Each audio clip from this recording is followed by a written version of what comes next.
শ্রীকৃষ্ণের এই 6 বাণী আপনাকে সাফল্যের পথে নিয়ে যাবে। গীতায় জীবনের সাফল্যের পথ দেখিয়েছেন শ্রীকৃষ্ণ।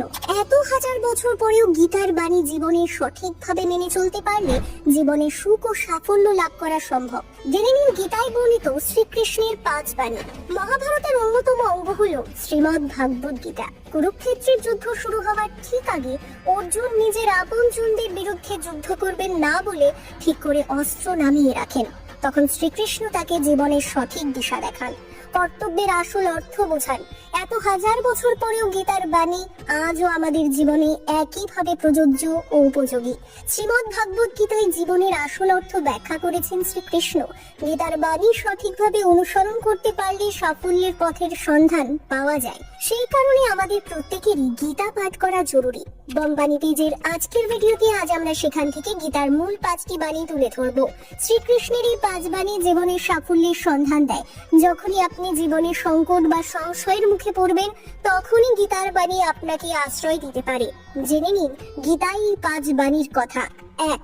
জীবনে জন্মের মতো মৃত্যু অবধারিত। গীতায় কৃষ্ণ বলেছেন, যার জন্ম হয়েছে তার মৃত্যু হবেই, তাই মৃত্যুর কথা ভেবে আতঙ্কিত হওয়ার কিছু নেই বা প্রিয়জনের মৃত্যুতে ভেঙে পড়াও উচিত নয়। 2.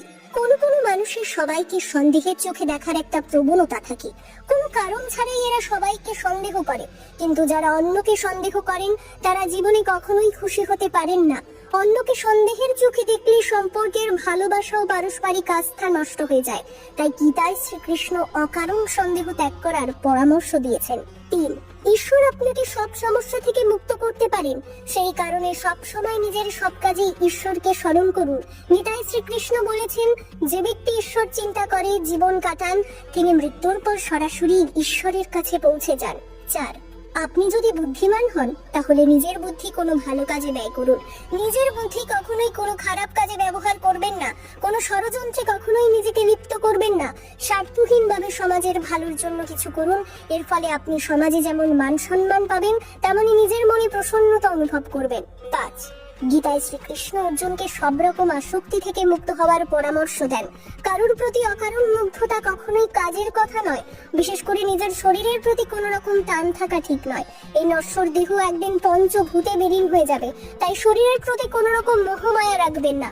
সব আসক্তি ত্যাগ করে সত্যের পথে এগিয়ে চলুন। 6. লোভ, রাগ ও ঈর্ষা হলো আমাদের সবচেয়ে বড় 3 শত্রু। এই 3 শত্রু আমাদের নরকের পথে নিয়ে যায়। সেই কারণে লোভ, রাগ ও ঈর্ষা সম্পূর্ণভাবে ত্যাগ করুন। এইসব শত্রু নিজের জীবন থেকে দূরে রাখলে আপনি সফল ও সুখী জীবনযাপন করতে পারবেন।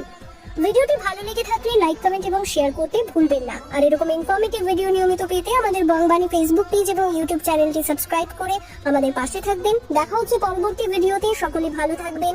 রাধে রাধে।